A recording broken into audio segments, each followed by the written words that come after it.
Fourth semester BBAയുടെ financial മാനേജ്മെൻറ്റിൽ വരുന്നൊരു ടോപ്പിക്കാണ് ക്യാപിറ്റൽ സ്ട്രക്ചർ തിയറീസ് എന്നുള്ളത്.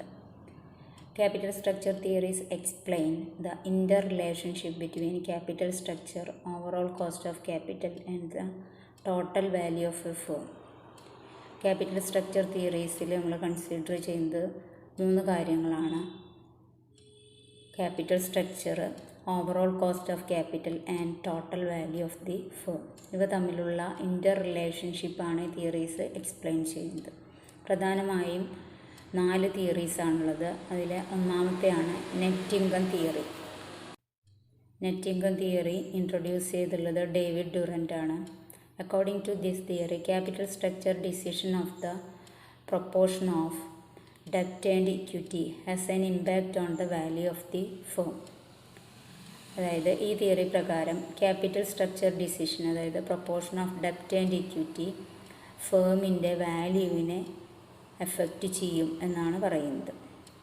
അതായത് ഒരു ഫേം അവരുടെ ടോട്ടൽ ക്യാപിറ്റലിലെ ഇക്വിറ്റിയേക്കാൾ കൂടുതലായിട്ട് ഡെപ്റ്റ് പ്രൊപ്പോർഷൻ ഇൻക്രീസ് ചെയ്യുകയാണെങ്കിൽ അത് ആ ഫേമിൻ്റെ കോസ്റ്റ് ഓഫ് ക്യാപിറ്റൽ റെഡ്യൂസ് ചെയ്യുകയും തൽഫലമായിട്ട് ആ ഫേമിൻ്റെ ഇക്വിറ്റി ഷെയർസിൻ്റെ മാർക്കറ്റ് പ്രൈസ് ഇൻക്രീസ് ചെയ്യുകയും ഫേമിൻ്റെ ടോട്ടൽ വാല്യൂ ഇൻക്രീസ് ചെയ്യുകയും ചെയ്യും എന്നാണ് പറയുന്നത്.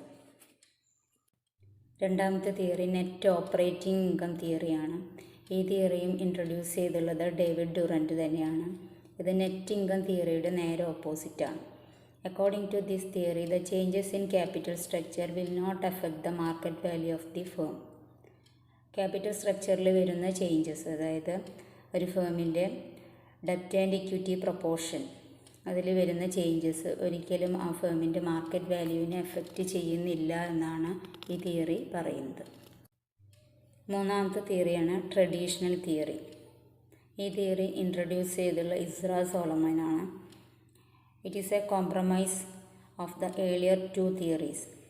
According to this theory, the total value of the firm as well as the overall cost of capital of the firm is dependent on the capital structure.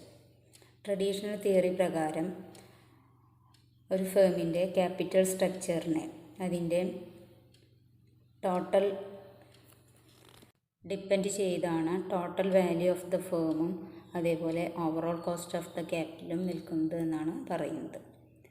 അപ്പോൾ ഈ theory പ്രകാരം ഒരു ഫേമിന് അവർക്ക് ഒരു ഒപ്റ്റിമം ക്യാപിറ്റൽ സ്ട്രക്ചറിൽ അവരുടെ ഡെപ്റ്റ് ഇക്വിറ്റി പ്രൊപ്പോർഷൻ റെഡിയാക്കിക്കൊണ്ട് ഒരു optimum capital structure select ചെയ്യുക. ആ ഒപ്റ്റിമം ക്യാപിറ്റൽ സ്ട്രക്ചർ എന്ന് പറയുമ്പോൾ അവരുടെ market value of the firm അല്ലെങ്കിൽ ഷെയർ വാല്യൂ മാക്സിമം ആയിരിക്കും, അതേപോലെ overall cost of capital minimum ആയിരിക്കും. ഇങ്ങനെ വാല്യൂ മാക്സിമത്തിലും കോസ്റ്റ് മിനിമത്തിലും നിൽക്കുന്ന ഒരു ഒപ്റ്റിമം ക്യാപിറ്റൽ സ്ട്രക്ചർ ആയിരിക്കും ഫേമിന് നല്ലത് എന്നാണ് ഈ തിയറി പറയുന്നത്.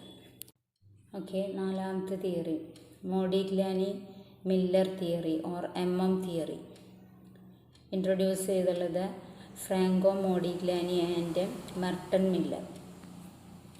This theory is identical with NOI theory in the absence of corporate taxes and resemble or match with NI theory in the presence of corporate taxes. ഈ theory tax element consider ചെയ്യാതിരിക്കുമ്പോൾ NOI തിയറിയുമായും അതേപോലെ tax element consider ചെയ്യുമ്പോൾ NI തിയറിയുമായും similarity ഉള്ളതാണ്. Tax consider ചെയ്യുന്നില്ലെങ്കിൽ changes in capital structure will not affect the value of the firm എന്നാണ് പറയുന്നത്.